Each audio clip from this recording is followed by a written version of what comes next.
취직을 한 지 벌써 1년이 넘어가는 직장인입니다. 입사 초기 조금 바쁘고 피곤해도 회사 일이 끝난 여유 시간에는 내 스스로의 발전을 위해 공부나 취미 활동 등 여러 가지 활동을 하자고 다짐했던 마음들은 사라진 지 오래입니다. 주말이면 집에만 있고 퇴근하면 집에 가서 드라마나 보면서 누워있고 이제 이게 인형의 인간이 아닌가 하는 생각이 들어요. 집 책상에 앉아본 적이 언제인지 책을 언제 펼쳐본지 기억도 나진 않습니다. 미래에 대해 불안해하면서도 막상 현실에서는 지쳐서 그냥 쉬고 놀고 안주해버리고 마냥 시간을 흘려보내는 제 자신이 미워요. 네, 이렇게 해주셨어요. 잉여 인간. 그쵸. 네, 이거 꼭 직장이 아니더라도 뭐 이제 학생도 그럴 수도 있고 나이 먹은 사람도 있고 내가 잉여 인간이 아닌가? 이런 생각이 들 때가 많은 것 같아요. 그쵸.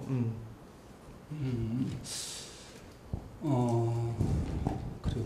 아무튼 이 사회가 자꾸 뭔가를 하지 않으면 가만히 있으면 자꾸 불안하게 만드는 사회인 것 같아요. 그래서 아까도 처음에서도 얘기했지만 뭔가를 하지 않으면 자꾸 우리를 불안하게 만드는 사회가 사실은 문제가 있는 거죠. 우리 자체가 문제가 있다라기보다는.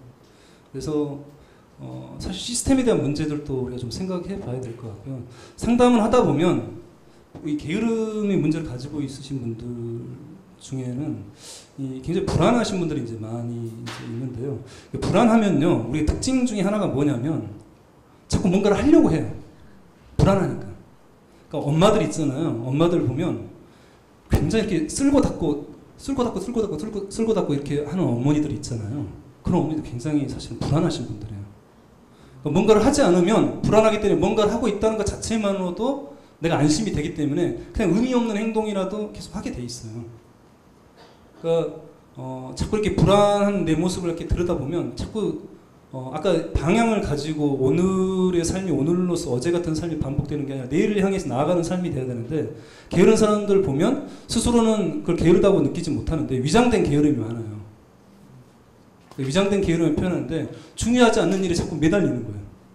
그러니까 공부를 해야 되는 시간에 자꾸 계획만 칼라펜 가지고 이렇게 현관펜 가지고 계획을 짠다. 책상 정리하고 막 청소한다 그랬지. 이것은 말 그대로 위장된 게으름이라는 거죠. 그러니까 정작 중요한 일을 해야 되는데 자꾸 그냥 움직이는 거 뭔가 하고 있다는 것만으로 스스로 위안을 받으려고 하는데 그런 위장된 게으름들을 사실 좀 알아차리는 게 사실 좀 필요하고요. 그리고 이제 우리가 어떤 신경증에 빠져 있는 분들, 어떤 게으름에 빠져 있는 분들의 어떤 특징 중에 하나는 인지적으로 굉장히 덩어리로 문제나 상황을 바라봐요. 그러니까 구체적이고 아주 세분화시켜서 문제를 바라보지 못한다는 거죠.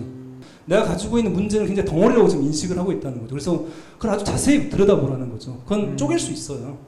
내가 게으름에 대한 문제라고 한다면 굉장히 한두 가지 문제가 아니고 싸잡아서 나는 왜 이렇게 게으를까라고 생각이 쉬운데 그런 문제를 여러 가지 좀 더 구체적으로 한번 들여다보고요. 그 중에서는 좀 더 손쉽게 내가 허물어뜨릴 수 있는 것 있고요. 좀 더 힘들게 많은 시간과 노력을 필요한 게 있는데 그 중에 내가 쉽게 할 수 있는 것부터 부러뜨리면 돼요.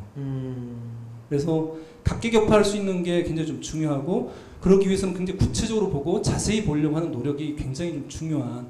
그래서 우리가 사실은 게으름이라는 게 실행 능력이라고 사실은 이제 생각을 하지만 이 실행 능력이 굉장히 중요한 부분들은 어떤 실천력이라는 게 따로 있는 게 아니고요. 굉장히 인지적인 능력이 굉장히 중요하다는 거죠. 그러니까 다시 말해서 실행력이 뛰어난 사람들은 실행 중심적인 어떤 생각들을 굉장히 많이 하는 사람이 사실은 실천력이 뛰어난 사람이죠.